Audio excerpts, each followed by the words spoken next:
नमस्कार प्रिय विद्यार्थियों। आज के वीडियो के माध्यम से हम लोग चर्चा करेंगे संस्कृत साहित्य के बारे में। अगर आप बीए के सेकेंड सेमेस्टर में हैं यानी द्वितीय सेमेस्टर में, तो आपको संस्कृत साहित्य के अंतर्गत आपको पढ़ना होता है संस्कृत गद्य साहित्य के बारे में, अनुवाद के बारे में संस्कृत के, और साथ ही साथ में संगणक अनुप्रयोग के बारे में। संगणक को अंग्रेजी में कंप्यूटर कहा जाता है, आप सभी लोग अब जान गए होंगे। यानी कंप्यूटर का प्रयोग किसमें, संस्कृत में कंप्यूटर का प्रयोग कैसे होता है, या कंप्यूटर में मतलब कंप्यूटर के द्वारा संस्कृत का अनुवाद अन्य भाषाओं में या अन्य भाषाओं का अनुवाद संस्कृत में कैसे संभव हो पाया है, या संस्कृत में कंप्यूटर से रिलेटेड क्या क्या चीजें आ चुकी हैं अब वर्तमान में। तो इन सभी चीजों को आप पढ़ेंगे। संस्कृत गद्य साहित्य में कंप्यूटर की क्या भूमिका, ये सब चीजें आपको पढ़नी पड़ेगी और संस्कृत गद्य साहित्य के बारे में आपको जानना पड़ेगा। बीए सेकंड सेमेस्टर की मैं बात कर रहा हूं, तो आज महामैराथन क्लास में आप सभी का स्वागत है। 2026, 27, 28 या उससे आने वाली और परीक्षा के लिए वेरी इंपॉर्टेंट लेक्चर है, ये बात आप ध्यान रखेंगे। यहां से सारे क्वेश्चंस फंसने वाले हैं, इसलिए इन सभी प्रश्नों को आप याद कर लीजिएगा। इस वीडियो को 2 से 3 बार आप जरूर देख लीजिएगा, क्योंकि एक बार में हो सकता है आपके समझ में ना आए, लेकिन मैं पूरी कोशिश करूंगा कि पहली बार में ही एक बार भी वीडियो समझ में आ जाए। लेकिन चूंकि आप इसको पहली बार पढ़ेंगे तो आप 2 बार वीडियो जरूर देख लीजिएगा, क्योंकि इससे क्या होगा कि आपका कॉन्सेप्ट पूरा क्लियर हो जाएगा और अब सब कुछ आप समझ पाएंगे। ठीक है, चलिए समझने का प्रयास करते हैं। हाय दोस्तों, मैं शिवम शुक्ला आप सभी दोस्तों का हार्दिक स्वागत करता हूं आपके अपने YouTube channel Shukla study point में। जानने का प्रयास करते हैं बहुत ही महत्वपूर्ण चीजों के बारे में। उससे पहले एक चीज आप जान लीजिएगा कि अगर आप बीए के सेकेंड सेमेस्टर में हैं तो को करिकुलर का एग्जाम आपका होगा, या फिर और किसी सब्जेक्ट का ऑब्जेक्टिव परीक्षाओं की तैयारी अगर आपको करनी है, ठीक है, एमसीक्यूज क्वेश्चन, तो आप ये हमारा दूसरा चैनल है को करिकुलर मास्टर, इस चैनल को आप सब्सक्राइब कर लीजिएगा। यहाँ पर बहुत सारे ऑब्जेक्टिव लेक्चर्स आपको मिल जाएंगे दोस्तों, ठीक है।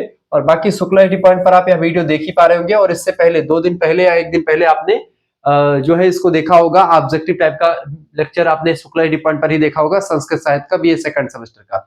तो ये लिखित वाला भी मैं करवा दूंगा, अति लघुत्तरीय, लघुत्तरीय, दीर्घोत्तरीय, इसमें मैं प्रश्नों को चर्चा करूंगा। आज के वीडियो के माध्यम से 10 अति लघु उत्तरीय क्वेश्चंस के बारे में हम जानेंगे, 8 लघु उत्तरीय क्वेश्चंस को देखेंगे, और हमने 5 दीर्घ उत्तरीय प्रश्न तैयार यहाँ पर लिख रखे हैं, उसके उत्तर भी। तो ये इंपॉर्टेंट क्वेश्चंस होंगे जो परीक्षा में पूछे जाते हैं। आइए एक एक प्रश्नों को बारीकी के साथ समझते हुए आगे बढ़ते हैं। सबसे पहला क्वेश्चन है दोस्तों अति लघु उत्तरीय प्रश्न में 10 क्वेश्चन आपको पढ़ने हैं। पहला क्वेश्चन आपका आ चुका है, सभी लोग देखने का प्रयास करेंगे। देखिए पहला प्रश्न दोस्तों, गद्य काव्य की परिभाषा एवं इसके मुख्य भेदों को स्पष्ट कीजिए। गद्य काव्य क्या होता है? तो गद्य काव्य की अगर बात की जाए तो लिखेंगे संस्कृत साहित्य में काव्य के 2 मुख्य रूप माने गए हैं। पहला होता है दृश्य काव्य और एक होता है श्रव्य काव्य, ठीक है। दृश्य काव्य और एक होता है श्रव्य काव्य, एक दिखाई देने वाला और एक होता है सुनने वाला, ठीक है। इस तरीके से 2 काव्य आपको दिखाई पड़ते हैं। दृश्य काव्य जो होता है दोस्तों, अच्छा, श्रव्य काव्य के अंतर्गत गद्य आता है, क्योंकि उसको सुन करके चीजें लोग आनंदित होते हैं, और दृश्य में आप देखते हैं तमाम प्रकार की चीजें होती है। तो दृश्य जो होता है, दृश्य और श्रव्य 2 प्रकार के काव्य होते हैं। श्रव्य काव्य के अंतर्गत गद्य वह रचना होती है जो छंदों के बंधन से मुक्त होती है, इसमें कोई छंद नहीं होता है, ठीक है, ना ही कोई लाइन का झमेला होता है। आराम से मुक्त छंद में लिखी गई रचना गद्य कहलाती है। आचार्य दंडी जो कि बढ़िया काव्य शास्त्री रहे हैं, संस्कृत के बड़े अच्छे विद्वान माने जाते हैं ये आचार्य दंडी। काव्यादर्श नाम की एक पुस्तक इन्होंने लिखी दंडी ने, और उस काव्यादर्श पुस्तक में इन्होंने कहा आपादः पद सांतानो गद्यम, यानी कि जिसमें चरणों, चरण माने होता है पद या लाइन का बंधन ना हो, वह गद्य रचना मानी थी। क्या कहा इन्होंने? आपादः पद संतानो, पद संतानो गद्यम, यानी कि जिसमें कोई पद ना हो, जिसमें कोई चरण ना हो, या बंधन का कोई चरण का बंधन ना हो, कोई पद का बंधन ना हो, ऐसे रचना को गद्य रचना कहा जाता है। गद्य के मुख्य रूप से अगर भेदों की बात की जाए तो गद्य जो होते हैं अग्नि पुराण के अनुसार अगर देखें दोस्तों, और साहित्य दर्पण, साहित्य दर्पण किसकी रचना है? साहित्य दर्पण रचना है आचार्य विश्वनाथ की। किसकी रचना है दोस्तों? आचार्य विश्वनाथ। विश्वनाथ जो है आधुनिक काव्य शास्त्रियों में से एक है। भारतीय काव्य शास्त्र के अंतिम कड़ी में जुड़ते हैं विश्वनाथ, आचार्य विश्वनाथ। संस्कृत काव्य शास्त्र की अगर बात की जाए दोस्तों, बीए के 4th सेमेस्टर में आपको पढ़ना पड़ेगा। लेकिन जरूरत है यहाँ पर समझने की कि आचार्य भरत मुनि पहले विद्वान है जिन्होंने काव्य शास्त्र की बात करी कि रस जो है काव्य की आत्मा होगा। फिर अलंकार संप्रदाय के प्रणेता आचार्य रहे हैं जिनका नाम है आचार्य भामह, उनके द्वारा अलंकार को काव्य की आत्मा स्वीकार किया गया। फिर उसके बाद में आप देखते हैं तमाम प्रकार के और विद्वान आते हैं, जैसे कि जो है ध्वनि संप्रदाय को आनंदवर्धन ने कहा कि ये काव्य की आत्मा है, ठीक है। फिर उसके बाद में रीति संप्रदाय को आचार्य बामन ने कहा कि ये रीति जो है काव्य की आत्मा है। फिर ऐसे छिमेंद्र और कुंतक आए जिन्होंने वक्रोक्ति संप्रदाय, औचित संप्रदाय दिया। तो कुल मिलाकर के 6 संप्रदाय, 1500 वर्षों तक का इतिहास के बाद में आप देखते हैं आचार्य विश्वनाथ का समय काल आता है। और आचार्य विश्वनाथ जो है ये जो है संस्कृत काव्य शास्त्र के आधुनिक विद्वान हैं और इन्होंने पुस्तक लिखी है साहित्य दर्पण। और इसी पुस्तक में और एक पुस्तक और है अग्नि पुराण। इन पुस्तकों में अगर आप देखेंगे इन ग्रंथों के आधार पर गद्य के 4 मुख्य भेद किए गए। कौन कौन से 4 भेद होते हैं गद्य के? पहला होता है दोस्तों गद्य का, देखिए 50 शब्दों में ही लिखना होता है अति लघुत्तरीय प्रश्न के उत्तर को, लेकिन मैंने यहाँ पर समझाने के लिए कई शब्द और बढ़ा दिए हैं ताकि आपको समझ में आ जाए। तो पहला होता है गद्य मुक्तक गद्य, जो सरल हो और जिसमें लंबे समास नहीं होते हैं, सरल भाषा में लिखा हो, सरल पद हो, उसमें कोई लंबे समास वाले शब्द नहीं होते, वाक्य नहीं होते, वो मुक्तक गद्य होता है। दूसरा होता है वृत्तगंधी, जिसमें कहीं कहीं छंदों का अंश भी सुनाई पड़ता है, उसको वृत्तगंधी कहते हैं। तीसरा होता है उत्कालिका प्रायः। उत्कालिका प्रायः की अगर बात की जाए जिसमें बहुत लंबे लंबे सामासिक पदों का प्रयोग होता है, जैसे बाणभट्ट की जो शैली है। बाणभट्ट क्या कौन है बेटा? बाणभट्ट जो है ये हर्षवर्धन के दरबारी कवि है, गद्य के बढ़िया लेखक है। इनकी रचना जो पाठ्यक्रम में संकलित है बड़ी फेमस, उसका नाम है कादम्बरी। कादम्बरी जो रचना बड़ी फेमस है, इसका मतलब क्या होता है? कादम्बरी का अगर कोशगत मीनिंग देखिए दोस्तों, इसका जो है डिक्शनरी में इसका मतलब होता है क्या? कादम्बरी को कोयल भी कह सकते हैं, ठीक है। कादम्बरी का अर्थ यहाँ पर सरस्वती से भी ले लिया जाता है, ठीक है, सरस्वती से। लेकिन यहाँ पर कादम्बरी जो रचना लिखी है किसने? बाणभट्ट साहब ने। इनकी अगर बात की दोस्तों, इस कादम्बरी का मतलब होता है मदिरा, सोमरस, ठीक है, मदिरा। मदिरा यानी शराब जिसको आप कहते हैं। तो कादम्बरी का मतलब क्या होता है? मदिरा से। ये बात प्रश्न ऑब्जेक्टिव में कई बार पूछा जाता, तो ये चीजें ध्यान रखिएगा। तो बाणभट्ट की शैली जो है वो लंबे लंबे सामासिक पदों की शैली है, इसी को बोलते हैं उत्कालिका प्राय छंद, ठीक है। उत्कालिका प्राय जो है जो गद्य होता है वो। और चौथा गद्य होता है दोस्तों चूर्णक। चूर्णक भी गद्य का ही प्रकार है, जिसमें छोटे और सरल समासों का प्रयोग किया जाता है, उसको चूर्णक कहते हैं। इस तरीके से आपने गद्य के चारों प्रकारों को देख लिया, जो अग्नि पुराण और विश्वनाथ जो साहित्य दर्पण के लेखक है उनके ग्रंथ में आपको मिलता है। और पांचवा है कथा और आख्यायिका, ये भी गद्य का ही प्रकार है। विषय वस्तु के आधार पर गद्य को कथा यानी कादम्बरी और आख्यायिका यानी हर्षचरित।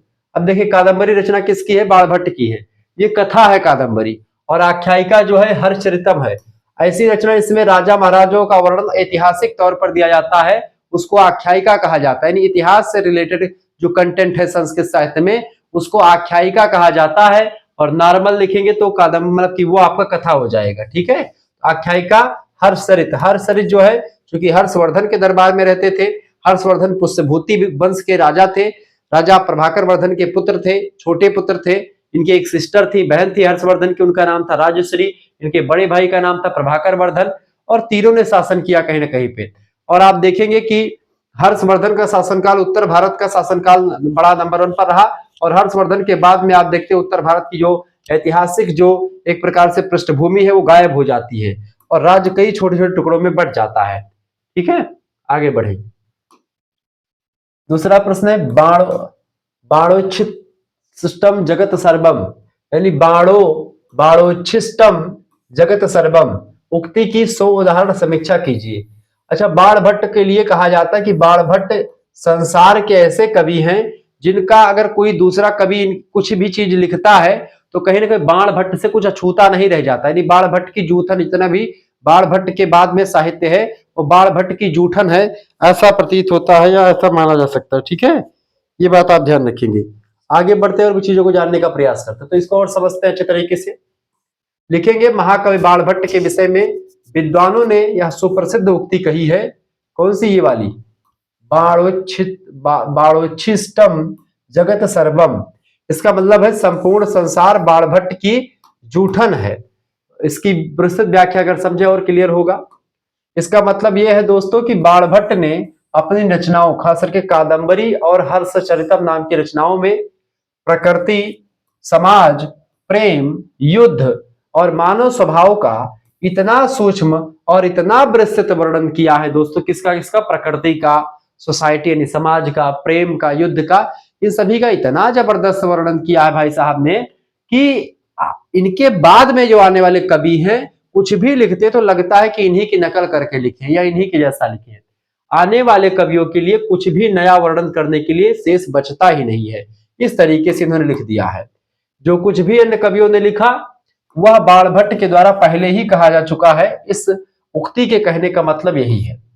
उदाहरण के रूप में बाणभट्ट ने जब सुकनासोपदेश में लक्ष्मी के चंचल स्वभाव का वर्णन किया दोस्तों, तो उन्होंने दुनिया की हर उस बुराई को गिना दिया जो धन से आती है।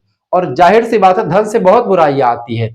सुकनासो उपदेश में आप देखते चंद्रापीड़ जो होते हैं, सुकनास उनको उपदेश देते हैं, ठीक है, सुकनास मंत्री है, ठीक है, तो मुक्तापीड़ के ऐसे लड़के तमाम सारी चीजें इसमें चर्चा करेंगे अभी। लोकपद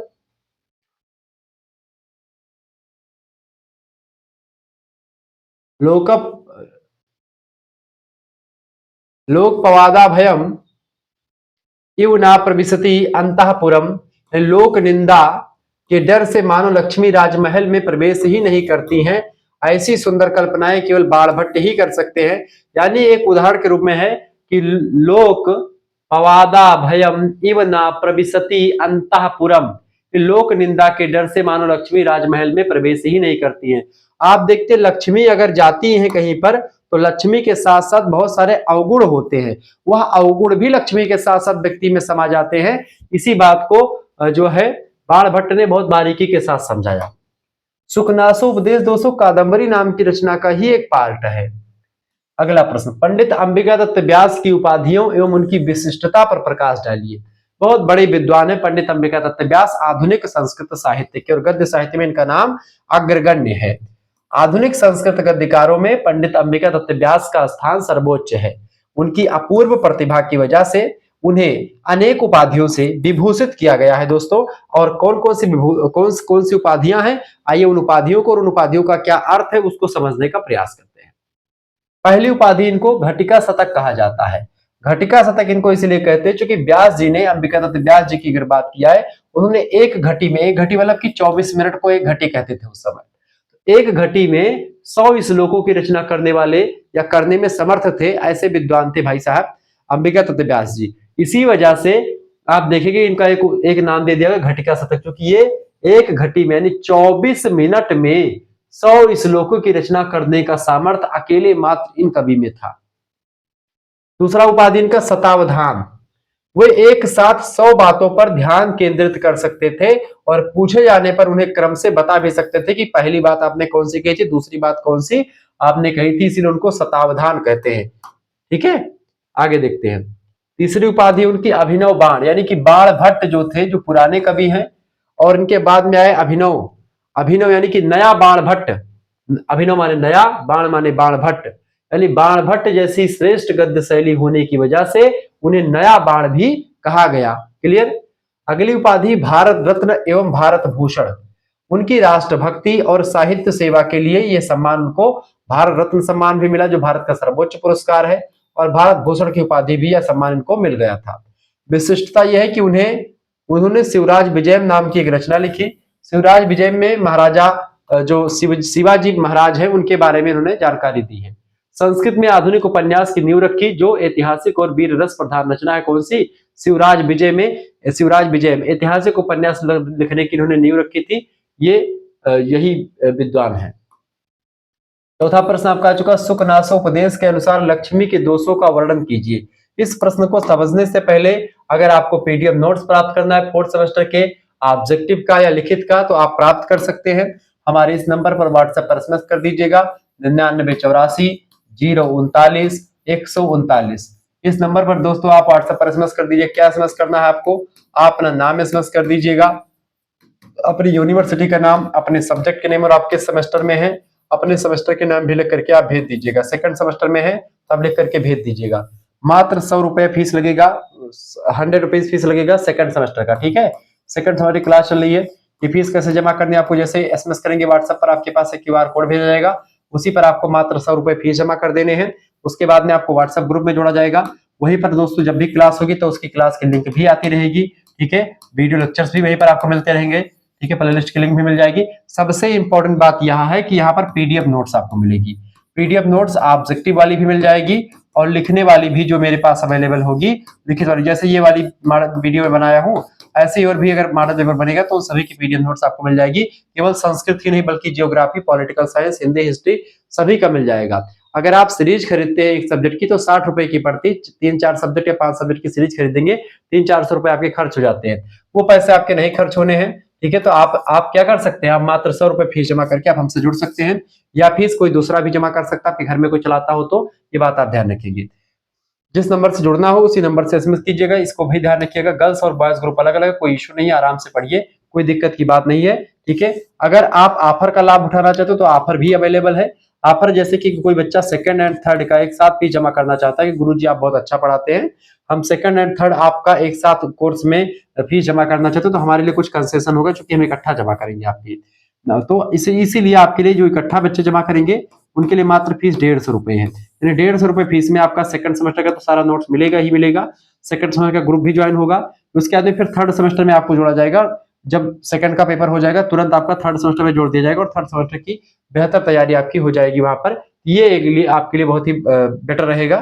ठीक है, तो आप सभी लोग तुरंत जुड़ जाए, देर ना करें। चलिए, तो सुखनासो उपदेश के अनुसार लक्ष्मी के दोषों का वर्णन कीजिए।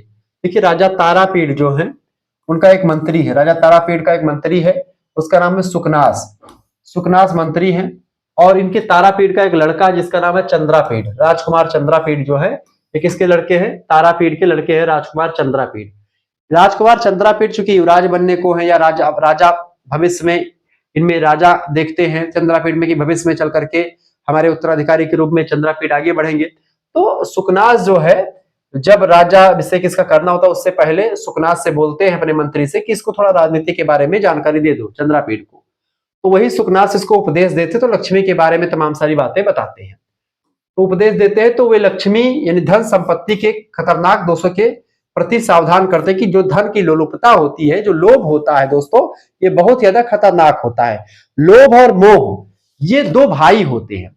अगर दो लोभ और मोह अगर ये परस्पर प्रीत कर लेते, लोभ और मोह, व्यक्ति को कोई बचा नहीं सकता, व्यक्ति हमेशा परेशान रहेगा। लोभ और मोह इन दोनों के बंधनों से अगर आप मुक्त हैं दोस्तों तो आप सबसे सुखी पर्सन है। अगर आपके अंदर लोभ है और मोह है तो आप फंसे पड़े हैं इस माया जगत में और आपको उबारने वाला कोई नहीं मिलेगा।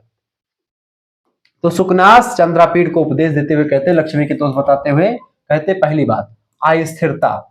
लक्ष्मी जो है स्थिर नहीं होती है। आप कितने भी धनधनी हो, आज आप धनी हैं, 20 साल बाद 10 साल बाद आप गरीब भी हो सकते हैं। लक्ष्मी किसी एक के हाथ में नहीं रुकती है, ये बात आप ध्यान रखें। यानी लक्ष्मी क्या है, अस्थिर है दोस्तों। ठीक है, वही बात है, यानी कि लक्ष्मी कभी एक स्थान पर नहीं टिकती, वह चंचल स्वभाव की है। लक्ष्मी का स्वभाव कैसा है, चंचल है।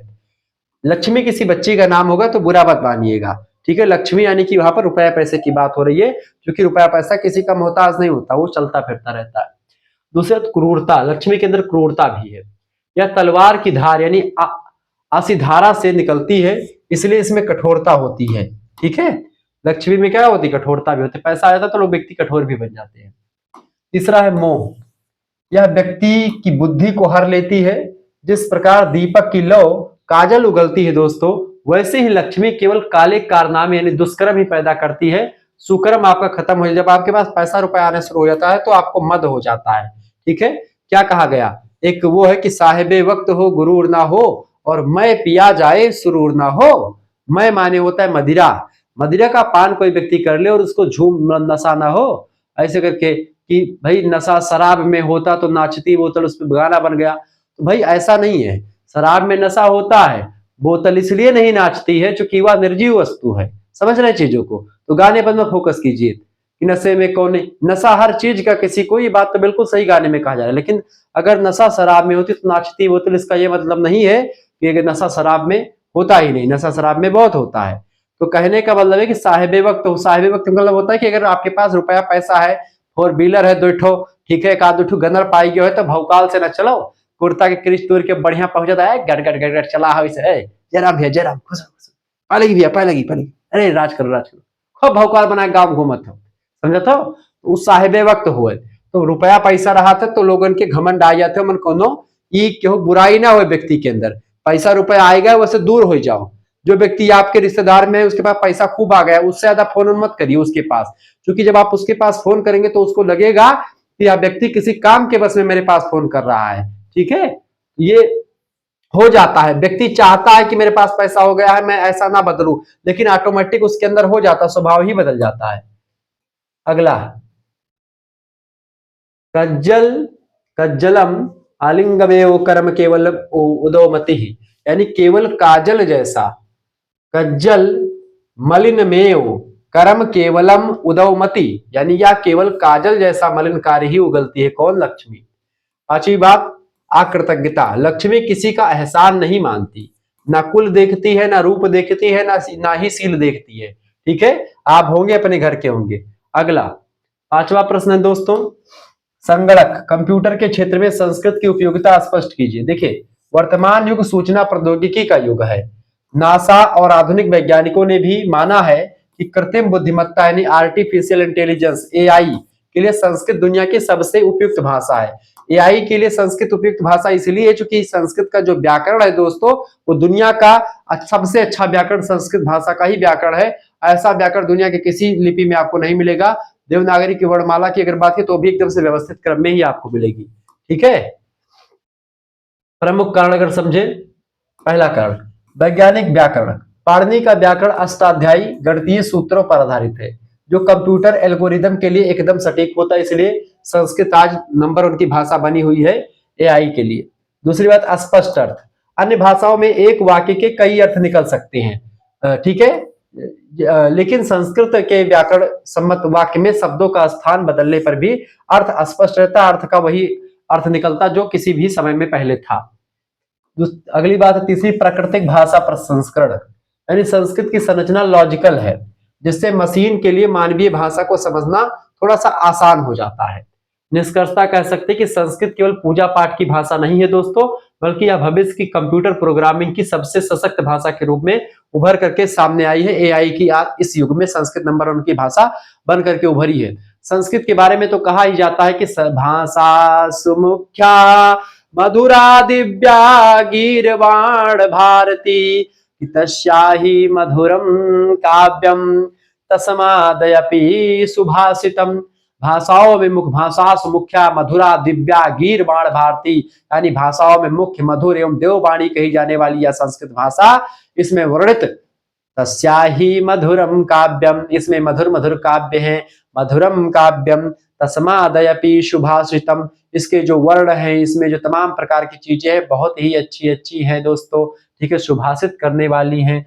तो संस्कृत भाषा ना केवल जो है देववाणी है, बल्कि वह कंप्यूटर प्रोग्रामिंग की आज के आर्टिफिशियल युग में नंबर वन की भाषा बन करके उभरी है दोस्तों। आगे बढ़ते हैं, छठा प्रश्न, शिवराज विजयम के मंगलाचरण का अर्थ और महत्व स्पष्ट। मंगलाचरण का मतलब होता है जब भी किसी संस्कृत का लेख लिखा जाता है या कोई ग्रंथ लिखा जाता है, उससे पहले दोस्तों कुछ संस्कृत में कुछ या संस्कृत का ग्रंथ हो, प्राचीन भारतीय ग्रंथ में आप देखेंगे तो भगवान की प्रार्थना करी जाती है, उसी प्रार्थना को मंगलाचरण कहा था। यहाँ तक कि बिहारी लाल हो या कोई भी, तुलसीदास की रामचरितमानस हो, सब में आप देखिए मंगलाचरण, जैसे वो क्या लिखते हैं बिहारी लाल कि ठीक है, जातन की झाई पर राधा नगर सोई, ठीक है, तो ऐसे वो लिखते हैं।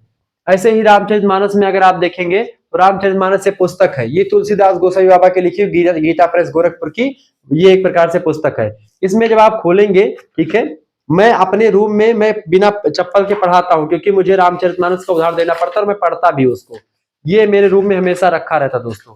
यहाँ पर आप देखेंगे ये मंगलाचरण है, ये जो संस्कृत ये शुरुआत का जो ये पंक्तियां हैं मंगलाचरण है, ठीक है। क्या लिखा हुआ है यहाँ पर, पढ़िएगा कि वर्णनाम अर्थ संघानाम रसानाम छंदसामपि और मंगलानाम चकरतारो वंदे वाणी विनायको, वंदे वाणी विनायको, वंदे माने वंदना करता हूं किसका, बाणी, बाणी माने सरस्वती जी का, विनायको माने विनायक यानी गणेश भगवान का, इसी को मंगलाचरण कहते। वंदे बाणी विनायको, फिर आगे कहते क्या कि भवानी शंकरो वंदे कि श्रद्धा विश्वास रूपिणो याभ्याम विना न पश्यन्ति सिद्धाः स्वान्तः स्थमीश्वरम् कि वंदे बोधमयम् नित्यम् गुरुं शंकर रूपिणम् यमाश्रितो हि वक्रोऽपि चंद्राः सरवर्त वंदते सीताराम गुणग्राम पुण्यारण्य विहारिणौ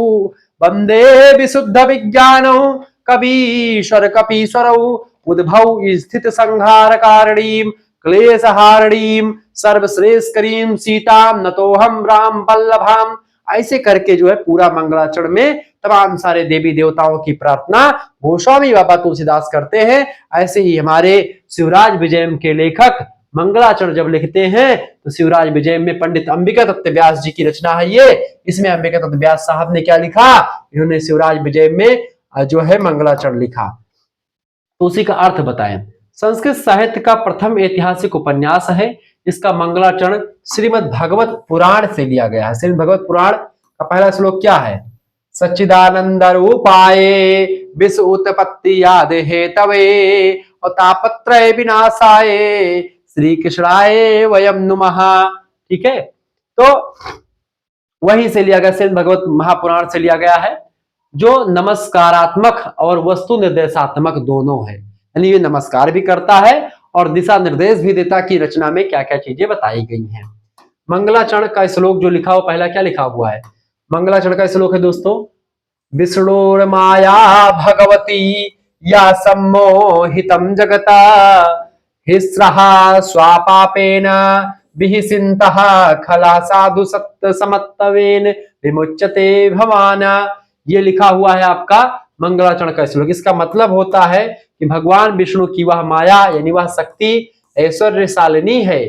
विष्णुर माया भगवती या सम्मोहितम जगत, जिसमें पूरे संसार को मोहित कर रखा है। भगवान की माया से सारा संसार उस माया में एकदम से बंधा पड़ा है। आगे हिंसा हिंसा स्वापापेन विहिसितः खलः साधु। ठीक है, हिंसा स्वापापेन विहिसितः खलः, यानी कि हिंसक और दुष्ट व्यक्ति अपने ही पापों से नष्ट हो जाते हैं। हिंसा स्वापापेन, अपने ही पापों से, विहिसितः खलः यानी विनष्ट हो जाता है उनका। आगे साधु समत्वेन विमुच्यते भवान, जबकि सज्जन व्यक्ति अपने समभाव से, समभाव यानी कि समत्वेन विमुच्यते भवान, वो अपने समभाव से, जो साधु लोग होते हैं अपने समभाव यानी कि अपने धैर्य के कारण से संकटों से मुक्त हो जाते हैं। विमुच्यते भवान। दोस्तों ये एक प्रकार से क्या है, ये मंगलाचरण का श्लोक है जो कि इसमें जो है शिवराज भूषण में लिखा गया। महत्व यह है कि इस मंगलाचरण के माध्यम से लेखक ने संकेत दिया है कि उपन्यास के नायक शिवाजी जो है वो सज्जन है और उन्हीं की विजय होगी। क्रूर यमन शासक, यमन माने दुष्ट, यमन माने मुगल। यमन शासक संस्कृत में किसको कहा गया, मुगलों को कहा गया। जैसे औरंगजेब उस समय शासक कर रहा था। तो क्रूर यमन शासकों, दुष्टों का विनाश होगा और सज्जन पुरुष की विजय होगी, ऐसा लिखा इन्होंने। यह पाठकों के मन में न्याय के प्रति विश्वास जगाती है। शुरुआत में पता चल जाता है कि हाँ भाई न्याय की ही जीत होगी, अच्छाई की जीत होगी बुराई पर। 7वां क्वेश्चन साहब कहा चुका है, संस्कृत गद्य के विकास में दंडी के योगदान की समीक्षा कीजिए। दंडी, आचार्य दंडी संस्कृत गद्य काव्य के प्रस्थानत्रयी यानी दंडी, सुबंधु और बाण, ये तीन जो है ऐसे लेखक हैं जो कि जो है त्रयी में शामिल है। किसके, गद्य त्रयी में शामिल कहे जाते हैं, जो कि गद्य में इन तीनों का नाम बड़ा आसानी से लिया जाता है। उनका समय लगभग 7वीं शताब्दी माना था दंडी का। उनकी सबसे प्रसिद्ध रचना है 10 कुमार चरितम। 10 कुमार चरितम इनकी बड़ी फेमस रचना है और काव्यादर्श भी इनकी बड़ी फेमस रचना है। प्रमुख योगदान दंडी का। पद लालित, दंडी का पद लालित बड़ा फेमस है। दंडी के बारे में कहा गया है दंडिना पद लालित्यम, यानी उनके शब्दों का चयन इतना मधुर है और सुंदर होता है कि पाठक मंत्रमुग्ध हो जाता है। दंडी का जो पद लालित्य है यानी कि उनको जो जिन शब्दों का प्रयोग वो करते हैं अपनी रचनाओं में, बड़ा जबरदस्त होता है। दूसरी बात, यथार्थवादी चित्रण दंडी करते हैं। जहां बाणभट्ट कल्पनाओं में खो जाते हैं, वहीं दंडी ने अपने समय के समाज चोरी, धूर्तता और सामान्य जनजीवन का बहुत ही वास्तविक वर्णन किया है अपनी रचनाओं में। शैली इनकी जो रहती है सरल है, स्पष्ट है। उन्होंने गद्य को बोझिल होने से बचाया है किसने? दंडी ने। उदाहरण के रूप में 10 कुमार चरितम रचना में राजकुमारों की यात्राओं और उनके साहस का वर्णन अत्यंत रोचक तरीके से उन्होंने किया हुआ है, जो संस्कृत गद्य में रोमांच पैदा करता है। ठीक है। 8वां क्वेश्चन है दोस्तों, सुकनासोपदेश के अनुसार गुरु के उपदेश का क्या महत्व है? देखिए, महाकवि बाणभट्ट की कादंबरी का एक अंश है सुकनासोपदेश। नैतिक शिक्षा का अनमोल खजाना माना जाता है। मंत्री सुकनास बताते हैं, चंद्रापीठ से गुरु का उपदेश किसी साधारण जल के स्नान से कहीं अधिक होता है। अगर आप बाहर से स्नान करते तो बाहर का शरीर आपका पवित्र है, लेकिन बिना जल का स्नान, गुरु का उपदेश बिना जल के स्नान के बराबर होता है। उपदेश का महत्व लिखेंगे, निर्मल जल के समान। गुरु का उपदेश जो है बिना जल का एक ऐसा स्नान है जो मन के सारे मैल यानी अज्ञान को धो देता है। दूसरी बात, गुरु उपदेश नाम पुरुषाणाम आजलम स्नानम, यानी गुरु का उपदेश पुरुषों के लिए बिना जल का स्नान माना जाता है। ये बात ध्यान रखिएगा। ज्ञान का प्रकाश, यह बुढ़ापे के सफेद बालों के बिना आने वाला वृद्धत्व यानी परिपक्वता होती है। ज्ञान या कानों के लिए ऐसा आभूषण है जो सोने का नहीं बल्कि ज्ञान का बना होता है। तो ये होता है, अलग अलग चीजों के लिए अलग अलग काम करता है कौन? गुरु। ठीक है। दोषों का नाशक है गुरु। ठीक है। जैसे चंद्रमा अंधकार को नष्ट कर देता है दोस्तों, वैसे ही गुरु के शब्द जो होते हैं वो काम को नष्ट कर देते हैं, यानी इच्छाओं को, क्रोध को नष्ट कर देते हैं और लोभ और मोह को, ये सभी विकारों को शांत कर देते हैं कौन? गुरु। एक अच्छा गुरु जो होता है वही आपको अच्छा बना सकता है। अगला, संगणक। कंप्यूटर की संरचना में इनपुट और आउटपुट का क्या कार्य है? देखिए, संस्कृत के आधुनिक पाठ्यक्रम में कंप्यूटर यानी संगणक एक महत्वपूर्ण विषय है। कंप्यूटर की कार्यप्रणाली मुख्य रूप से इनपुट और आउटपुट डिवाइस पर डिपेंड होती है। ठीक है। पहला डिवाइस है इनपुट। इनपुट, इसके माध्यम से हम कंप्यूटर को निर्देश या डेटा को देते हैं। संस्कृत में इसे निवेश कहा जाता है। ठीक है। जैसे कि कीबोर्ड हो गया, जिसको कुंजी पटल कहते हैं, और माउस हो गया, ये सब क्या है? ये सब आपकी इनपुट डिवाइस है। इसका कार्य ये होता है कि जैसे यदि हमें संस्कृत का कोई श्लोक टाइप करना है तो हम कीबोर्ड का प्रयोग करके टाइप करेंगे, इसको इनपुट कहा जाएगा, क्योंकि हमने कंप्यूटर के अंदर घुसाया है इन चीजों को। जब आप कोई चीज कंप्यूटर से बाहर निकालते हो उसको हम आउटपुट कहते हैं।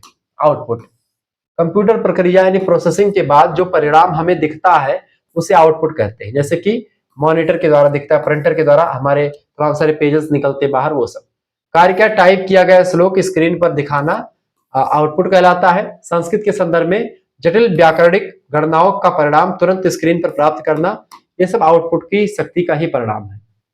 10वां क्वेश्चन से और अति लघुत्तरीय का लास्ट को, ये सब अति लघुत्तरीय का प्रश्न, लेकिन लघुत्तरीय टाइप का मैंने आपको समझाया हुआ है।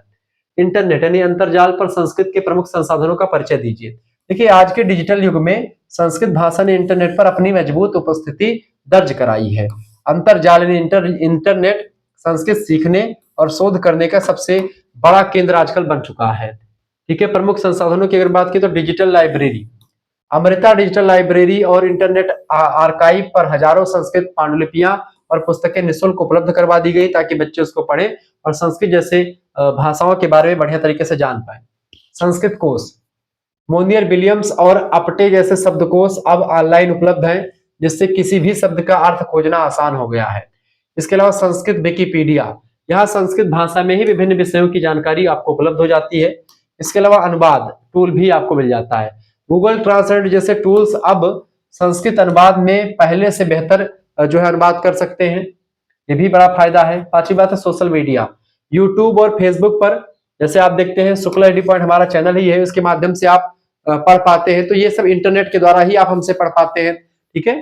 तो जैसे मंचों के माध्यम से आप लाखों विद्यार्थी संस्कृत सीख रहे हैं, तो कहीं ना कहीं पे आप देखते, चाहे शुक्ला स्टडी पॉइंट हो या कोई भी चैनल हो, आप तमाम प्रकार की वेबसाइट, तमाम प्रकार के इंटरनेट के माध्यम से आप संस्कृत भाषा को भी सीखते हैं, जानते हैं। ठीक है। बीए में तो ऐसे संस्कृत में ही पढ़ाता हूँ अच्छे तरीके से, आपको हिंदी, ज्योग्राफी, पॉलिटिक्स सब पढ़ाता हूँ। को करिकुलर मास्टर हमारा चैनल है, उसको भी आप सब्सक्राइब कर लीजिएगा। शुक्ला स्टडी पॉइंट तो है ही। निष्कर्षतः इंटरनेट ने संस्कृत को पुस्तकालयों से निकाल करके आम आदमी की हथेली यानी मोबाइल तक पहुंचा दिया है। तो संस्कृत अब जो है कोई कठिन भाषा नहीं बल्कि एक सरल भाषा है, आम जनमानस की भाषा बन चुकी है। खंड बा की बात करें, लघुत्तरीय प्रश्न पूछे जाते हैं। सबसे पहले आप को करिकुलर मास्टर चैनल को सब्सक्राइब कर लीजिएगा, या आपका खुद का चैनल है, ये मैंने नया चैनल बनाया हुआ है, तो इसको प्लीज सब्सक्राइब कर लीजिएगा। ठीक है। तो आप सब्सक्राइब कर लेंगे तो आपके लिए बड़ा बेटर रहेगा, क्योंकि यहाँ पर आपको बहुत सारे चीजें मिलती रहती है ऑब्जेक्टिव वाले। ठीक है। शुक्ल एडी पॉइंट पर तो आप देखते रहते तमाम सारी चीजें। आगे बढ़ते हुए चीजों को जानने का प्रयास करते हैं। देखिए पहला क्वेश्चन आपका आ चुका है, संस्कृत गद्य काव्य के उद्भव और विकास पर एक विस्तृत प्रकाश डालिए। देखिए संस्कृत साहित्य में गद्य की परंपरा अत्यंत प्राचीन है। यद्यपि वेदों में अधिकांश भाग पद्य है, यानी ऋचाओं में लिखा गया है, जो है पद्य में लिखा गया वेद में वगैरह, किंतु गद्य के बीज हमें यजुर्वेद और ब्राह्मण ग्रंथों में ही आपको दिखाई पड़ जाते हैं। यानी कि अगर गद्य के उद्भव की अगर बात की है तो ब्राह्मण ग्रंथ या यजुर्वेद से आपको मिल जाता है। विद्वानों का मानना है कि गद्याम क्या लिखा, गद्यम कवि नाम निकसम बदंती, यानी गद्य ही कवियों की असली कसौटी होती है। क्लियर। विकास के प्रमुख चरण है गद्य के। पहला वैदिक गद्य। देखिए कृष्ण यजुर्वेद की संहिताओं और ब्राह्मण ग्रंथों जैसे कि शतपथ ब्राह्मण ग्रंथ में हमें सबसे पुराना गद्य मिलता है। यह सरल भाषा में है, संक्षिप्त है और यज्ञीय प्रक्रियाओं को समझाने के लिए गद्य लिखा गया था, ताकि यज्ञ कैसे किया जाएगा उसकी पूरी प्रक्रिया को समझाने के लिए गद्य भाषा में शुक्ल यजुर्वेद में लिखा गया, शतपथ ब्राह्मण ग्रंथ में। ठीक है। शास्त्रीय गद्य। उपनिषदों के बाद कौटिल्य के अर्थशास्त्र और पतंजलि का जो महाभाष्य रचना है उसमें गद्य का परिमार्जित रूप देखने को मिलता है। यह भाषा तार्किक है और गंभीर है। ठीक है। अगला जो काल आता है लौकिक संस्कृत का गद्य। लौकिक संस्कृत की अगर बात की जाए तो ईसा की 6वीं शताब्दी में गद्य काव्य अपने चरमोत्कर्ष पर पहुंचा। इस काल में 3 महान कवि हुए, दंडी, सुबंधु और बाणभट्ट। इन्हें गद्य त्रयी भी कहा जाता है, क्योंकि गद्य के महान 3 कवि जो हुए हैं इन्होंने काफी काम किया गद्य के विकास में। क्लियर। चौथा है दंडी। दंडी की अगर बात की है तो इन्होंने 10 कुमार चरितम में सरल और रोचक गद्य लिखा हुआ है। 10 राजकुमारों के बारे में बढ़िया तरीके से जानकारी दी गई है। सुबंधों की अगर बात की है तो इनकी वासवदत्ता रचना जो है श्लेष, अलंकार और कठिन शब्दों के लिए जानी जाती है। बाणभट्ट की अगर बात की है तो इन्होंने कादंबरी और हर्षचरित रचनाएं लिख करके गद्य साहित्य को पूर्णतया प्रदान की। निष्कर्षतः हम कह सकते हैं कि संस्कृत गद्य सरल सूत्रों से शुरू होकर के बाणभट्ट तक आते आते अत्यंत अलंकृत और विस्तृत हो गया। आधुनिक काल में अंबिका तत्व व्यास ने इसे पुनः नई ऊंचाइयों पर पहुंचाने का काम किया। तो इस तरीके से संस्कृत गद्य का विकास हुआ और वर्तमान तक मैंने आपको बताया।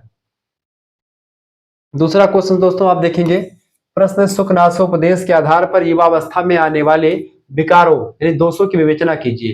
यानी कि युवावस्था में जो दोष आ जाते हैं वो क्या दोष होते हैं, सुखनासोपदेश के आधार पर क्या दोष होते हैं युवावस्था में। देखें महाकवि बाणभट्ट विरचित कादंबरी का सुखनासोपदेश अंश जो है युवाओं के लिए मार्गदर्शक है।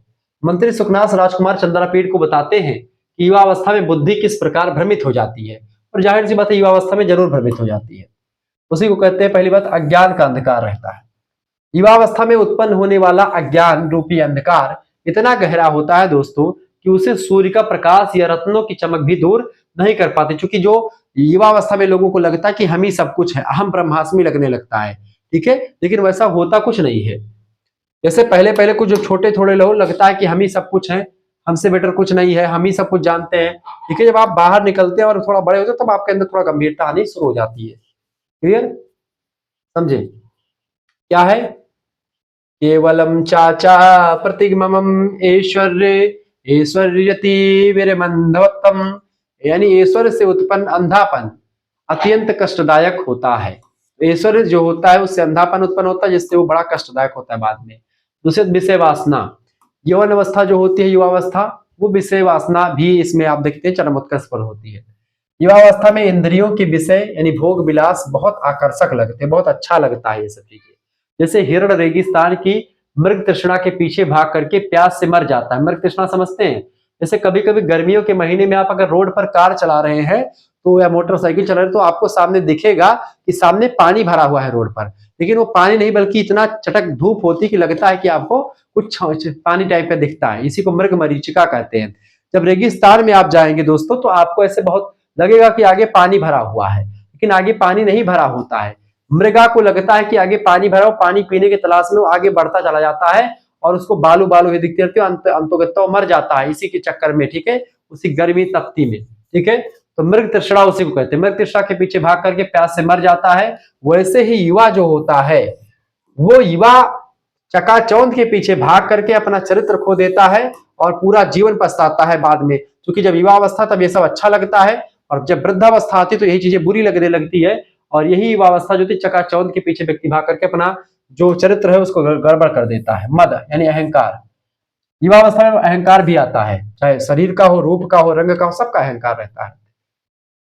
उच्च कुल में जन्म हो जाए, अपार धन मिल जाए या नई जवानी आपके पास है, ये तीनों मिलकर के व्यक्ति को अत्यंत अहंकारी बना देते हैं। ठीक है। गुरु के उपदेश की उपेक्षा, यहां पर लोग गुरुओं को भी नहीं मानते, माता पिता की बातों का भी ध्यान नहीं देते। इस अवस्था में व्यक्ति को लगता है कि उसे सब कुछ पता है, इसलिए वह गुरु या बड़ों की बातों को कड़वी दवा की तरह मान करके उनकी उपेक्षा करता है, उनको नहीं मानता है, बड़ों की बातों को नहीं सुनता है। निष्कर्षतः सुखनाश का संदेश है कि यदि युवावस्था में बुद्धि को संयमित ना रखा जाए तो व्यक्ति विनाश की ओर बढ़ जाता है। अगर युवावस्था में बच करके चला जाए तो पूरा जीवन व्यक्ति मौज काट करके रहता है। ठीक है। अगला प्रश्न, तीसरा प्रश्न है, पंडित अंबिका दत्त व्यास विरचित शिवराज विजयम की प्रमुख विशेषताओं का वर्णन कीजिए। देखिए 19वीं शताब्दी के अंत में रचित शिवराज विजयम संस्कृत का प्रथम उपन्यास माना जाता है। इसमें छत्रपति शिवाजी महाराज के शौर्य और मुगलों के विरुद्ध उनके संघर्ष का ऐतिहासिक चित्रण किया गया है। पहली विशेषता, ऐतिहासिक कथा वस्तु, यह केवल कल्पना नहीं है रचना, बल्कि भारतीय इतिहास के गौरवशाली पृष्ठों पर आधारित है। इसमें शिवाजी की वीरता, अफजल खान का वध जैसे शिवाजी ने किया था वीरता से, और मुगलों के अत्याचारों का वर्णन इसमें किया गया है। वीर रस की प्रधानता आपको दिखेगी। इस काव्य का मुख्य रस वीर रस है, या अंगिरस पूछे तो भी वीर रस ही, अंगिरस या मुख्य रस बात एक ही है। युद्धों और शिवाजी के साहसिक कार्यों का वर्णन पढ़ करके पाठक में जोश भर जाता है जब इस रचना को पढ़ता है शिवराज विजयम को। तो इसी बात है प्रकृति चित्रण, अंबिका दत्त व्यास जी ने बाणभट्ट की तरह प्रकृति का बहुत ही सुंदर वर्णन किया हुआ है, और ग्रंथ का प्रारंभ जो है सूर्योदय वर्णन से ही होता है। उसमें कहा भी गया सूर्योदय वर्णन में क्या, अरुण एस प्रकाशः पूर्वश्याम भगवतो हो मरीचि मालिनः, यानी भगवान सूर्य का यह लाल प्रकाश पूर्व दिशा में उदित हो रहा है। उद्देति साविताता मरस्ताम्र संपत्तो चा विभत्तो चा महता में करूपता। आगे देखिए आधुनिक शैली, व्यास जी ने प्राचीन गद्य शैली से बाणभट्ट की शैली और आधुनिक कथा शैली का अद्भुत तालमेल बिठाया हुआ है। इसकी भाषा बाणभट्ट की तुलना, मतलब इनकी भाषा की तुलना बाणभट्ट से, मतलब इसकी भाषा बाण की तुलना में सरल और सुबोध है, मतलब इनकी भाषा। ठीक है। निष्कर्षता कह सकते हैं कि शिवराज विजयम ने यह सिद्ध किया कि संस्कृत केवल प्राचीन कथाओं की भाषा नहीं, बल्कि इसमें आधुनिक काल के ऐतिहासिक उपन्यास भी सफलतापूर्वक लिखे जा सकते हैं। नेक्स्ट क्वेश्चन, चौथा नंबर क्वेश्चन है, MS वर्ड, माइक्रोसॉफ्ट वर्ड में संस्कृत टाइपिंग और संपादन यानी एडिटिंग की प्रक्रिया को समझाइए। देखिए आज के कंप्यूटर युग में संस्कृत का संवर्धन डिजिटल माध्यम से हो रहा है। MS वर्ड यानी माइक्रोसॉफ्ट वर्ड संस्कृत लेखन और दस्तावेजीकरण के लिए सबसे लोकप्रिय सॉफ्टवेयर जो है वो एक प्रकार से रहा है। संस्कृत टाइपिंग की प्रक्रिया की अगर बात की दोस्तों, देखिए पहली बात फांट का चुनाव। संस्कृत टाइपिंग के लिए यूनिकोड आधारित फांट सबसे श्रेष्ठ माना जाता है, जैसे कि मंगल फांट यूनिकोड फांट होता है, ये सबसे अच्छा है। कोकिला फांट होगा, या फिर संस्कृत 2003 में एक फांट आया था, वो फांट संस्कृत की टाइपिंग के लिए बेस्ट माना जाता है। वैसे मंगल जो है ये देवनागरी लिपि का सबसे अच्छा फांट माना जाता है, मंगल फांट। ठीक है। दूसरी बात कीबोर्ड लेआउट, इसके लिए इंस्क्रिप्ट और फोनेटिक का प्रयोग किया था। फोनेटिक का मतलब होता है जैसे कि मान लेते हैं हमने लिखा राम, ठीक है, RAM राम लिखा, तो हिंदी में लिख करके आता है राम। ठीक है। आपने देखा हो कभी अंग्रेजी में टाइपिंग आप करते हैं, अंग्रेजी में लिखते हैं क्या हाल है, लिखते हैं अंग्रेजी में क्या लिखते हैं, तो ऐसे लिखते हैं क्या हाल है, लेकिन तुरंत हिंदी में भी लिख करके बगल में नीचे चलता रहता है कि आप चाहे तो इसको ऐसे लिख करके आ जाता है क्या हाल है। इस चीज को आप नहीं लिखते हैं, आप रोमन लिपि में लिख रहे हैं, लेकिन ये जो आपकी सॉफ्टवेयर होता है, फोनेटिक सिस्टम हो होता है, वो इसी क्या हाल है को इस क्या हाल में बदल देता है देवनागरी में। ठीक है। ये सिस्टम जो है बड़ा जबरदस्त आ चुका है आजकल संस्कृत में, चाहे हिंदी में देवनागरी लिपि में।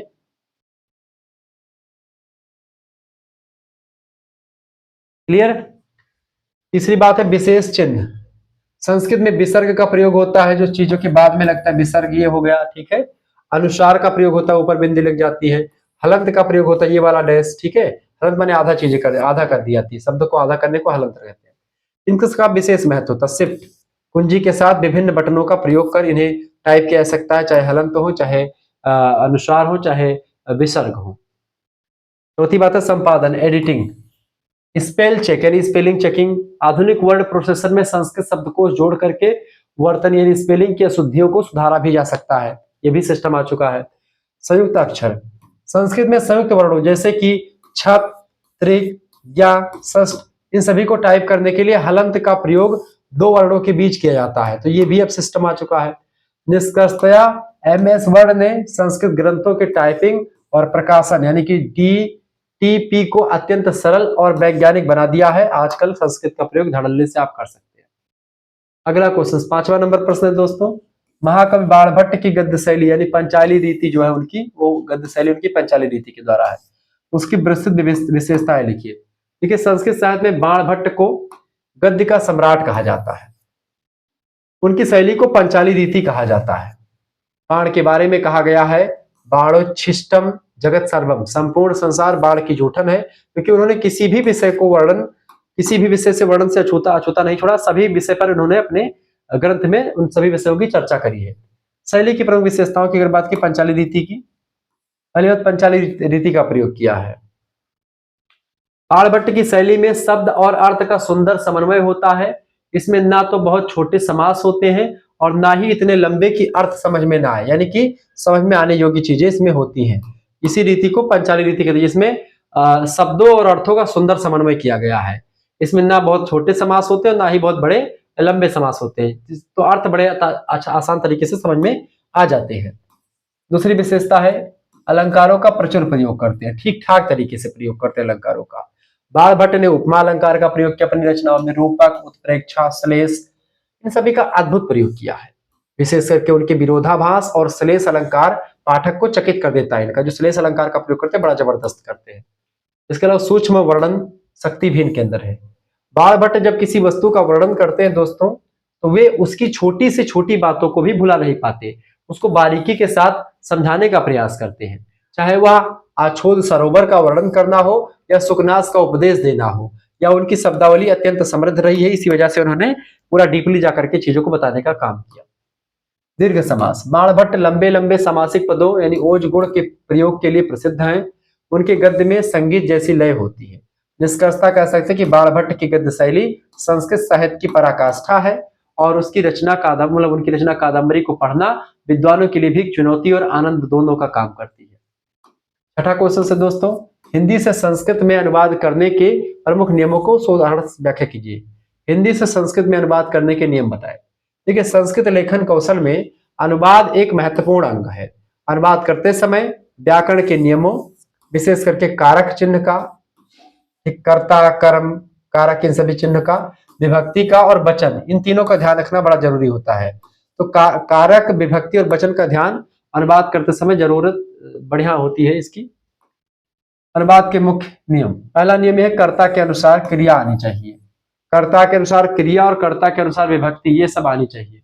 देखिए वाक्य में जिस पुरुष यानी प्रथम, मध्यम या उत्तम, तीन प्रकार के पुरुष होते हैं। इनके बारे में अगर मध्यम पुरुष के बारे में, प्रथम पुरुष के बारे में या उत्तम पुरुष के बारे में, तो उसके अकॉर्डिंग ही क्रिया आए। ठीक है, तो वाक्य में जिस पुरुष और जिस वचन का कर्ता होगा, क्रिया भी उसी पुरुष और उसी वचन की होगी। पहला नियम ये रहता है। उदाहरण के रूप में जैसे वह पढ़ता है, वह पढ़ता है, सह पठति, वह पढ़ता है, सह पठति, दोनों प्रथम पुरुष है, एक वचन, प्रथम पुरुष एक वचन। ठीक है, ये देखिए वह पढ़ता है यानी एक व्यक्ति पढ़ता, तो यहाँ पर प्रथम पुरुष हो गया वह। ठीक है, सा भी आपका एक वचन ही हुआ, प्रथम पुरुष, एक वचन पढ़ता है। ठीक है, पढ़ते हैं होता तो दो वचन हो जाता, तो पठती है, और अगर पढ़ते हैं होता तो पठंती हो जाता, तो यहाँ पर एक वचन ही है, बिल्कुल सही है। दूसरी बात है कारक एवं विभक्ति। हिंदी के कारक चिन्हों जैसे ने, को, से, के लिए, कर्ता ने, अनुकर्म को, भक्त करण से, जान, संप्रदान का के लिए, अपादान से मान। ठीक है, का की के संबंध है, बाकी सब अधिकरण। तो हिंदी के कारक चिन्हों ने, को, से, के लिए, इसके अनुसार संस्कृत की विभक्तियों का प्रयोग किया जाता है, ये बात आप ध्यान रखिए। उदाहरण के रूप में राम घर को जाता है, यहाँ पर राम के कहाँ को जाता है, घर को क्या है, यहाँ पर कर्म कारक है, तो घर को जाता है, कौन जाता है, राम जाता है। ठीक है, राम घर को जाता है, यानी रामः गृहम गच्छति, यानी कर्म कारक यहाँ पर द्वितीय विभक्ति में आया हुआ। विशेषण विशेष नियम भी काम करता है। जो लिंग विभक्ति और वचन विशेष का होगा वही उसके विशेषण का भी होगा, यानी विशेष जो है जो कर्ता का होगा वही उसके अकॉर्डिंग जो विशेषण का प्रयोग होता है वो भी वही चीजें आएंगी। उदाहरण के रूप में सुंदर बालक, अब सुंदर बालक में सुंदरः बालकः, ये चीज इसका अनुवाद होगा। सुंदर बालिका, सुंदरी बालिका, ठीक है, ये सिस्टम आएगा। चौथी बात है लकार का प्रयोग। काल के अनुसार लकारों का चयन किया जाता है। वर्तमान काल के लट लकार, भविष्य के लिए लुट लकार और भूतकाल के लिए लट लकार का प्रयोग करते हैं, ठीक है, ये बात आप ध्यान रखिएगा। संस्कृत में सिस्टम चलता है। निष्कर्षतया अनुवाद केवल शब्दों का परिवर्तन नहीं होता दोस्तों, बल्कि व्याकरण के सूत्रों का सही प्रयोग होता है। निरंतर अभ्यास से ही अनुवाद कौशल में निपुणता आती है और संस्कृत में अनुवाद करना कोई सरल काम नहीं है। इसके लिए भी संस्कृत के व्याकरण को समझना बहुत ही जरूरी हो जाता है। सातवां क्वेश्चन, संस्कृत भाषा के संरक्षण और प्रचार में संगणक यानी कि कंप्यूटर और इंटरनेट की भूमिका स्पष्ट कीजिए। देखिए, आधुनिक युग में संस्कृत को मृत भाषा कहने वालों के लिए कंप्यूटर और इंटरनेट ने क्या कर दिया हुआ, एक करारा जवाब दिया इंटरनेट ने।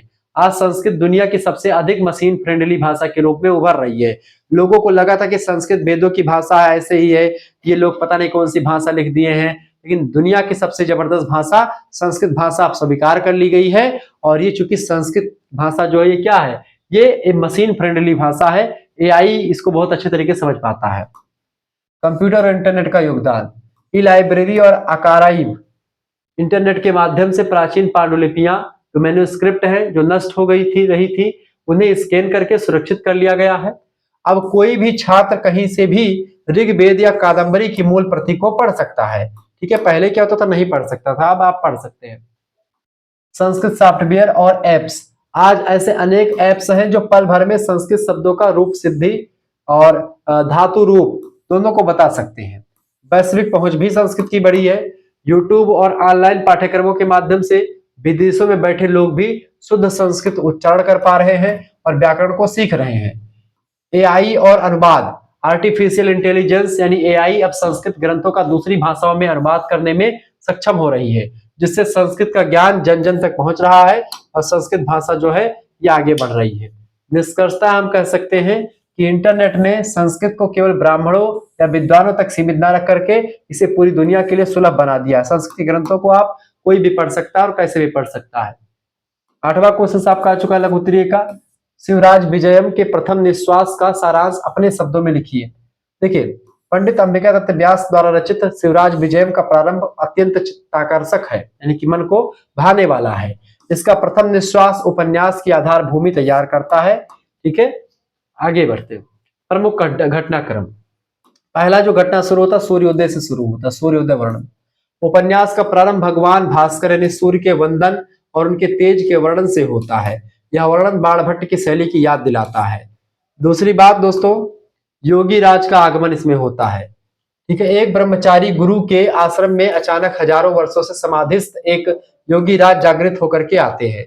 आश्रम के शिष्य और गुरु उनका स्वागत करते हैं।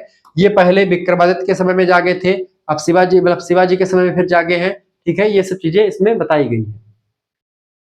देश की दशा पर चर्चा करी गई है। योगी राज जब पूछते हैं कि देश में अब क्या चल रहा है तो उन्हें पता चलता है कि भारत में यवनों यानी मुगलों का शासन है और वे अत्याचार कर रहे हैं।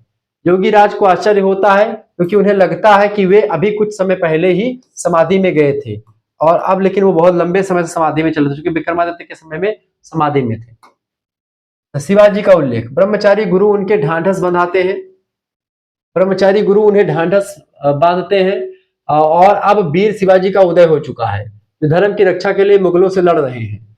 शिवाजी की वीरता और उनके गुप्तचरों जैसे कि गौर सिंह और एक व्यक्ति और इनका साथी है, ठीक है। गौर सिंह और एक साथी है। गौर सिंह जो है ये यमनों से रक्षा करता है किसकी, एक ब्राह्मण कन्या की, ठीक है। साहसी कार्यों का संकेत यही मिलता है। निष्कर्षतः प्रथम निश्वास पाठक के मन में जिज्ञासा और राष्ट्र प्रेम की भावना को जागृत करता है। अब हम आगे बढ़ते हैं और लघु उत्तरीय प्रश्नों को समाप्त हो गया। दीर्घ उत्तरीय प्रश्नों पर आगे बढ़ते हैं। शुक्ला एडी पॉइंट चैनल को आप सब्सक्राइब कर लीजिएगा जिस पर आप ये वीडियो देख पा रहे हैं, और हमारा दूसरा चैनल है दोस्तों को करिकुलर मास्टर। इस चैनल को आप जरूर सब्सक्राइब कर लीजिएगा क्योंकि यह आपकी परीक्षा के लिए बहुत ही बेस्ट है। ऑब्जेक्टिव टाइप के अगर जितने भी सब्जेक्ट के आपको नोट्स अगर या पीडीएफ नोट्स या फिर मतलब वीडियो लेक्चर्स आपको प्राप्त करने हैं, को करिकुलर का तमाम सारा वीडियो देखना है, सब आपको को करिकुलर मास्टर चैनल पर आपको मिल जाएगा। ठीक है, पहला क्वेश्चन, महाकवि बाण भट्ट के जीवन वृत्त, उनकी कृतियों और संस्कृत गद्य साहित्य में उनके स्थान का सविस्तार वर्णन कीजिए। देखिए, संस्कृत गद्य साहित्य के आकाश में महाकवि बाण भट्ट उस देदीप्यमान सूर्य के समान है जिनकी आभा के सामने अन्य सभी कवि निष्प्रभ प्रतीत होते हैं।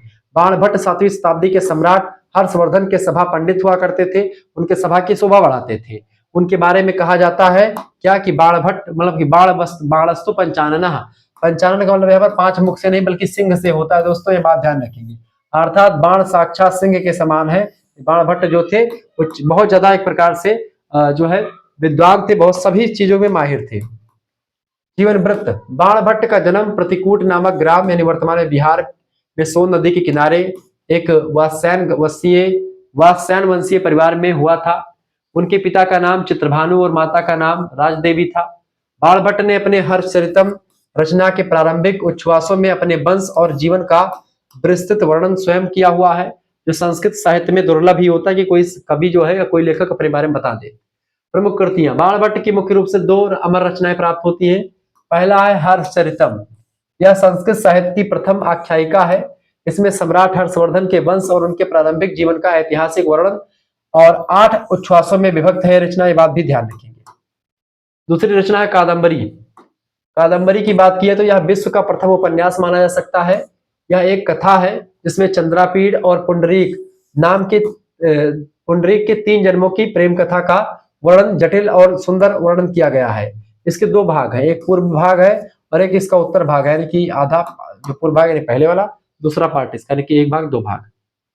अन्य रचनाओं की अगर बात किया तो चंडी शतकम देवी की स्तुति करी गई है और पार्वती परिणय नाटक है, एक बाण की रचना मानी जाती है। ठीक है, साहित्यिक विशेषताओं की अगर बात की इनकी रचनाओं की तो पंचाली रीति का प्रयोग करते हैं, मैंने आपको ऊपर बता दिया है। बाण की शैली शब्द और अर्थ का ऐसा संतुलन प्रस्तुत करती है जिसको समझना आसान होता है और इसी रीति को पंचाली रीति कहते हैं। वर्णन बाहुल्य, बाण जब वर्णन करना शुरू करते हैं तो प्रकृति के एक एक कण का सजीव चित्र प्रस्तुत करते हैं। उनके दीर्घ समास और कठिन शब्दावली विद्वानों की परीक्षा लेती है। अगला, गद्यम कविनाम निकषम वदंती, गद्य कवियों की कसौटी है। यह उक्ति बाण पर पूरी तरह से सटीक बैठती है और गद्य की सारी कसौटी पार करते हैं। निष्कर्षता कह सकते हैं कि बाण भट्ट ने संस्कृत गद्य को वह गरिमा प्रदान की दोस्तों, जिसके बाद गद्य काव्य केवल कहानी ना रह करके एक उच्च कोटि की कला भी बन जाता है। ठीक है, ये बात आप ध्यान रखेंगे। आगे बढ़ते हैं। अगला क्वेश्चन आपका जो दूसरा नंबर प्रश्न है, सुखनासोपदेश के आधार पर लक्ष्मी के स्वरूप और उससे उत्पन्न होने वाले अनर्थों के विस्तृत विवेचना कीजिए, बताएं। एक कादंबरी के अंतर्गत सुखनासोपदेश केवल एक राजकुमार का उपदेश नहीं दोस्तों, बल्कि राजनीति और व्यवहारिक जीवन का एक दर्पण है जिसमें युवाओं को सीख लेनी चाहिए। मंत्री सुखनास राजकुमार चंद्रापीड़ को राजलक्ष्मी के भयंकर स्वभाव से परिचित करवाते हैं कि जो राजमद होता है वो ना हो, ठीक है, ताकि भविष्य में इनको राजा बनना है तो मोह और लोभ इनसे दूर हो जाए। लक्ष्मी का स्वरूप यानी स्वभाव बताते हुए सुखनास कहते हैं चंद्रापीड़ से, क्या कहते हैं, सुखनास बताते हैं चंद्रापीड़ से कि लक्ष्मी अत्यंत अनिर्वचनीय है, इसके स्वभाव को समझना कठिन काम है। पहली बात है कि अस्थिरता और चंचलता इनमें है लक्ष्मी में। रुपया पैसा किसी के पास रुकता नहीं है। लक्ष्मी किसी एक व्यक्ति के पास लंबे समय तक नहीं टिकती हैं। वह जल की लहरों की तरह चंचल है, वो कभी आती कभी जाती है, यानी वो कभी रुकने वाली नहीं है। दूसरी क्या कहा उन्होंने, आलोकयतु तावत कल्याण अभिनिवेश लक्ष्मी में प्रथमम, सबसे पहले उस लक्ष्मी को ही देखो जो कल्याण चाहने वालों के लिए सबसे बड़ी बाधा है। ठीक है, दूसरी बात, दूसरा कहते हैं वो सबसे पहले लक्ष्मी के बारे में ही बताते हैं तो चंद्रापीड़ को। फिर दूसरी बात, क्रूरता का मूल है लक्ष्मी। लक्ष्मी क्षीर सागर के मंथन से निकली थी। सुखनास कहते हैं कि इसने परिजात के वृक्ष से चंचलता, परिजात का वृक्ष जो है वो भी वहीं से निकला था। चंद्रमा भी समुद्र मंथन से ही निकला है। चक्षुश्रमा घोड़ा भी वहीं से निकला है। कालकूट विष भी वहीं से निकला है। कहां से? क्षीर सागर के मंथन से। ठीक है, चंद्रमा से वक्रता यानी टेढ़ापन, चंद्रमा का जो वक्र है ये टेढ़ापन, और कालकूट विष से मादकता ली है। किसने ली है? चंद्रमा से टेढ़ापन लिया किसने? लक्ष्मी ने। वृक्ष, पारिजात वृक्ष जो कल्प वृक्ष है उसे चंचलता ली है, और कालकूट विष से मादकता ली है किसने?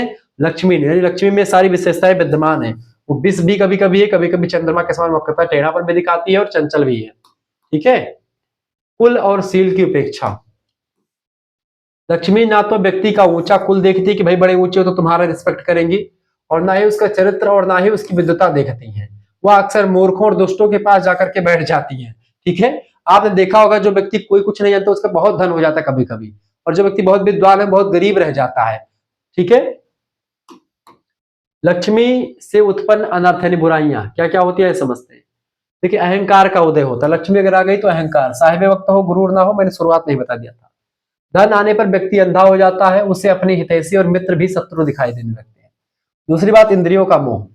लक्ष्मी मनुष्य की बुद्धि पर ऐसा पर्दा डाल देती है कि उसे उचित अनुचित का ज्ञान नहीं रहता, वह विषय वासनाओं के जाल में फंस जाता है।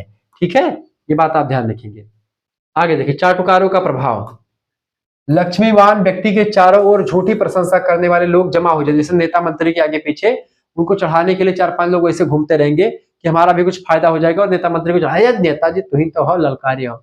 जब हार जात है तो क्यों न दिखाई पड़ती, जिससे राजा को अपनी कमियों का पता चल जाता है। जैसे कि क्या नाम है उसका, क्या नाम है, खेसारी लाल यादव, बेचारा क्यों इतना चढ़ा दिए लोगों ने आकर के, और इतना कि भाई तुम जीत जाओगे, अरे तुम भौकाली हो, ये सब भौकालों को मना करके खेसारी लाल यादव को एकदम से, अब खेसारी लाल यादव एकदम से प्रधानमंत्री से बड़ी बड़ी बातें करने लगा था। उस समय लगता था कि भैया प्रधानमंत्री मोदी के खिलाफ लड़ जाएगा तो जीत जाएगा, ऐसा भौकाल मचा करके रखा था।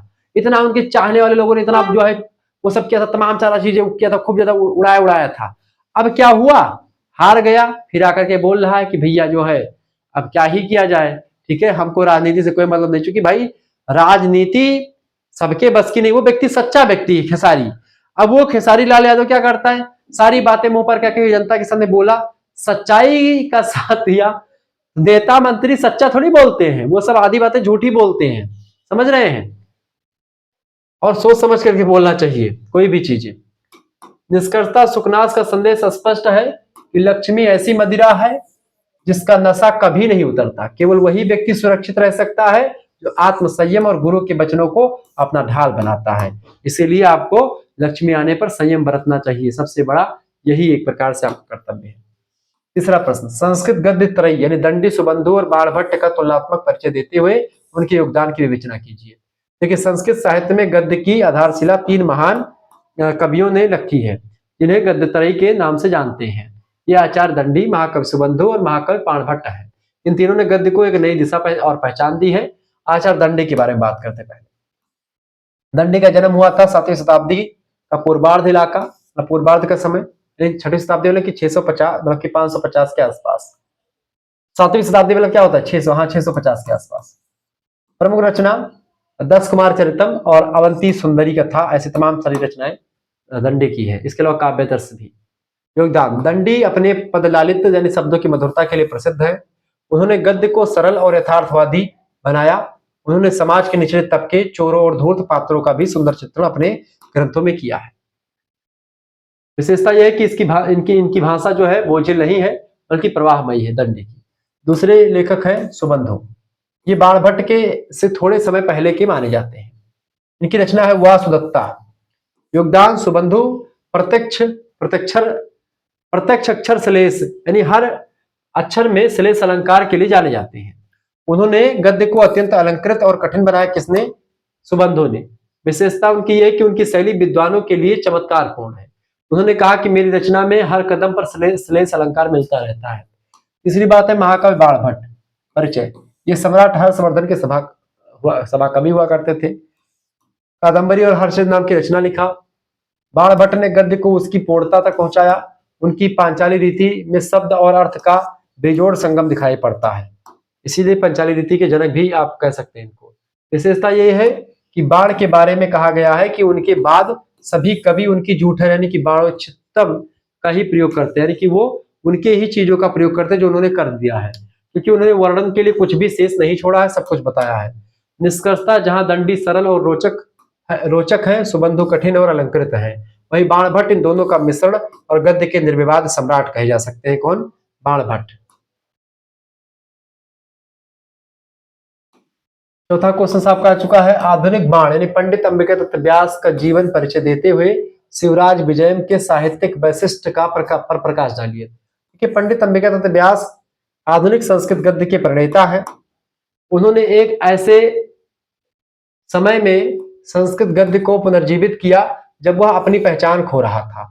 उन्होंने अभिनव बाण यानी नया बाणभट्ट भी इनको कहा जाता है। जीवन परिचय की अगर बात की जाए तो इनका जन्म हुआ था 1858 में राजस्थान के जयपुर में, किंतु इनकी कर्मभूमि काशी यानी वाराणसी रही। इनकी शिक्षा की बात किया तो इन्होंने काशी में रहकर के ही वेद, व्याकरण और साहित्य का गहरा अध्ययन किया। उपाधियों की अगर बात की तो उनकी अद्भुत प्रतिभा की वजह से उन्हें घटिका शतक कहा जाता है, 24 मिनट में 100 श्लोक बनाने वाला।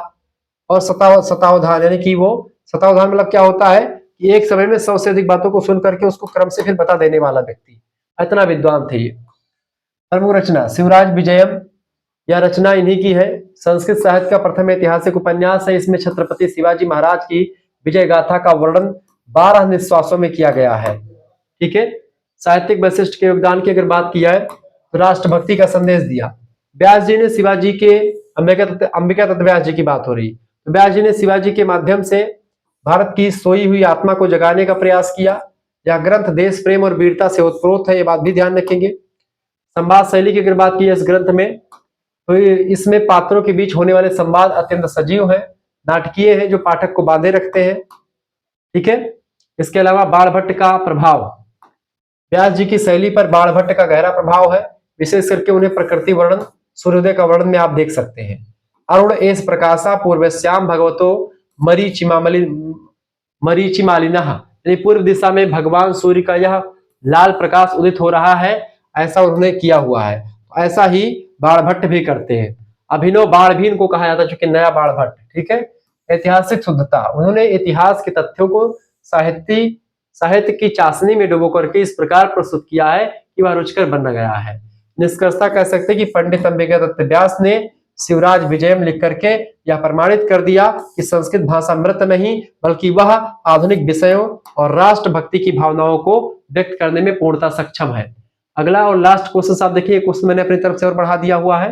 देखिए, प्रश्न शुकनासोपदेश में वर्णित राजमद और अहंकार के विनाशकारी प्रभावों को सुदृढ़ व्याख्या कीजिए। क्या यह उपदेश आधुनिक शासकों या प्रशासकों के लिए भी प्रासंगिक है? बिल्कुल प्रासंगिक है। समझे, महाकवि बाणभट्ट की कादंबरी का शुकनासोपदेश अंश जो है केवल एक साहित्यिक रचना नहीं बल्कि राजनीति शास्त्र और नीति शास्त्र का महान ग्रंथ माना जा सकता है।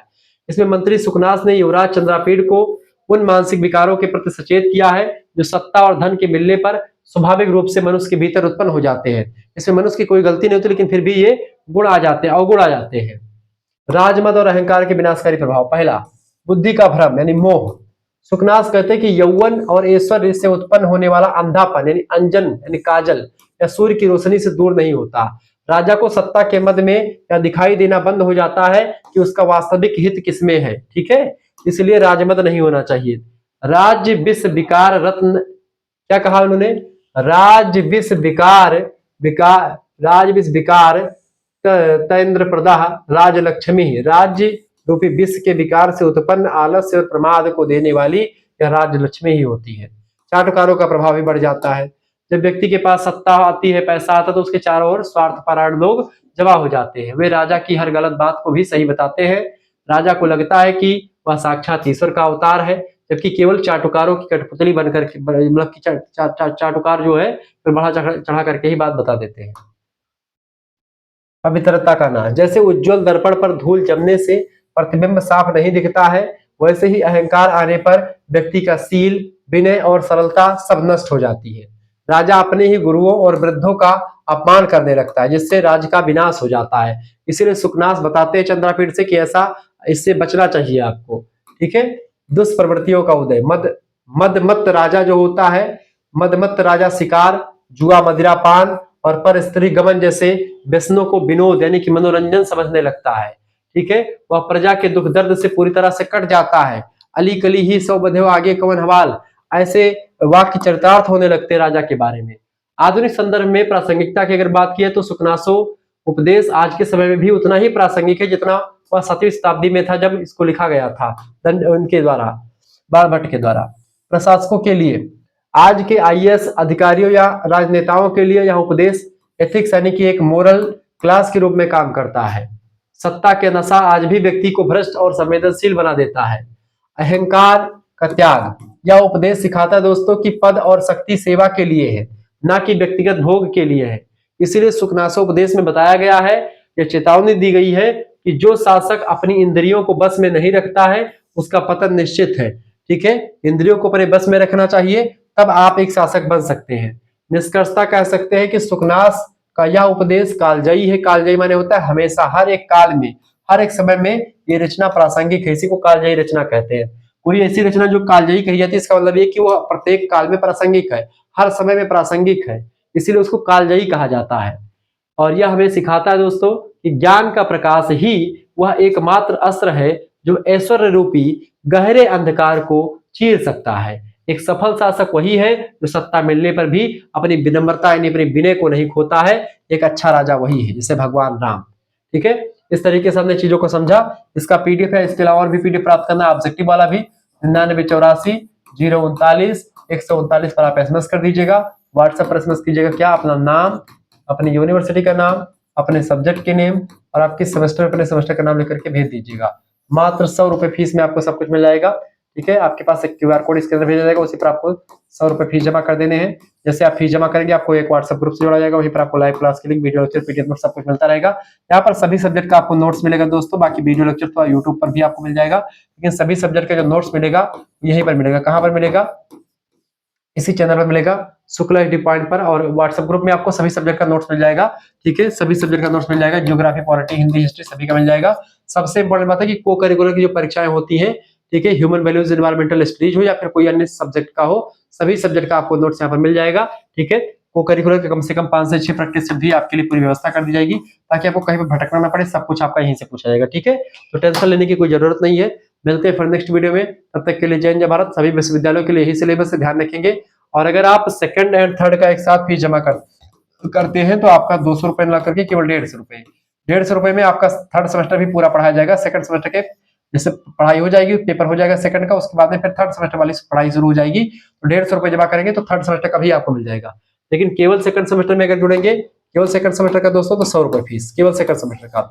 2 सेमेस्टर का एक साथ फीस जमा करेंगे तो 150 रुपए में ही आपका 2 सेमेस्टर हो जाएगा। बाद में थर्ड सेमेस्टर का जुड़ेंगे तो 100 रुपए उसका भी लगेगा, इसलिए 200 हो जाता है। इसलिए एक साथ जमा करने में 50 रुपए की आपकी बचत होती है। ठीक है, ये आपके लिए बड़ा बेस्ट था जो मैंने आपको बताया। मिलेंगे फिर नेक्स्ट वीडियो में। हमारे दूसरे चैनल को करिकुलर मास्टर को भी आप सब्सक्राइब कर लीजिएगा। बहुत बहुत धन्यवाद। वीडियो को लाइक और शेयर जरूर कर दीजिएगा दोस्तों।